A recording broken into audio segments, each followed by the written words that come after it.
Saudações, amigos e apoiadores da Confraria Nacionalista. E a leitura, ela é fundamental. E a imprensa escrita, ela traz várias ideias, vários pensadores. Embora o jornal, neste país, Brasil, ele é uma produção da elite, né? Quem escreve no jornal, quem está na mídia televisiva, não é o pobre. Não é, o pobre não tem espaço para escrever, até porque nós não temos o domínio da língua portuguesa, tá? Então fica excluído.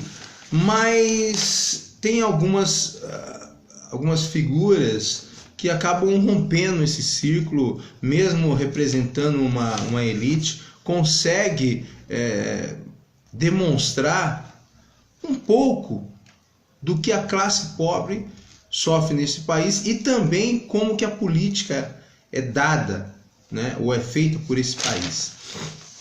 O jornalista, humorista, e eu digo um humor engajado, é um cara que tem uma reflexão fantástica, né? O de hoje, do dia 29 de novembro, é fantástico. Ele diz o seguinte: ministério, né, só tem milico e maluco, né? Ele coloca ministério MM, né? Ou é conservador ou cristão do século XI. Você já começa a pensar. E infelizmente a escola pública, ela tem um modelito que não dá abertura para o professor fazer essa discussão. Número de aulas reduzido, dias que não tem aula, enfim, toda uma problemática, uma burocracia que a gente não consegue ir para a sala de aula fazer uma reflexão sobre isso, tá? Olha que interessante.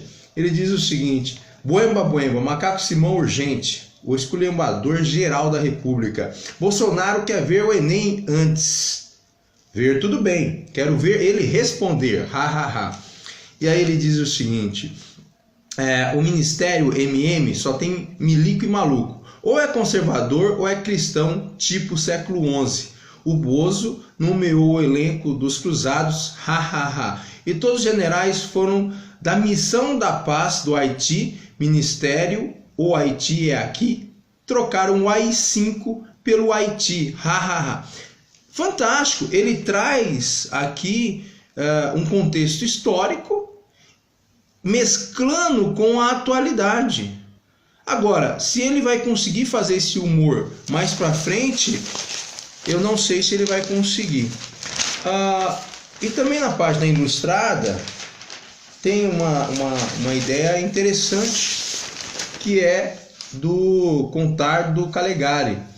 Ele começa o seguinte, e aí ele faz uma discussão já, né, deixa o humor de lado, mas faz uma discussão bem clara. Ele diz o seguinte: como mostrei na semana retrasada, existe uma crença contrária à evidência empírica e científica de que nos humanos haveria só dois gêneros bem distintos. Tudo bem, cada um tem as crenças ideológicas ou fantasias que lhe convêm. Sempre houve praticantes dessa ideologia de que há só dois gêneros. Hoje parece que um deles será ministro da Educação e poderá exigir que as crianças sejam doutrinadas numa crença ou ideologia que nada tem a ver com a realidade. Da mesma forma, ele poderia exigir que o mundo seja explicado como criação divina em 7 dias e proibir que se fale de Big Bang ou da evolução das espécies. Tá aí. Temos uma imprensa que, bem ou mal, ela traz a discussão, né? Independente da linha ideológica, do autor. Nós é que temos que fazer um debate com essa mídia. A criticidade, ela é fundamental. Então você vai ter textos fantásticos ou textos que não tem muito a ver com a realidade, mas o importante é essa pluralidade de ideias, que é o que defende a Confraria Nacionalista. Saudações e até breve.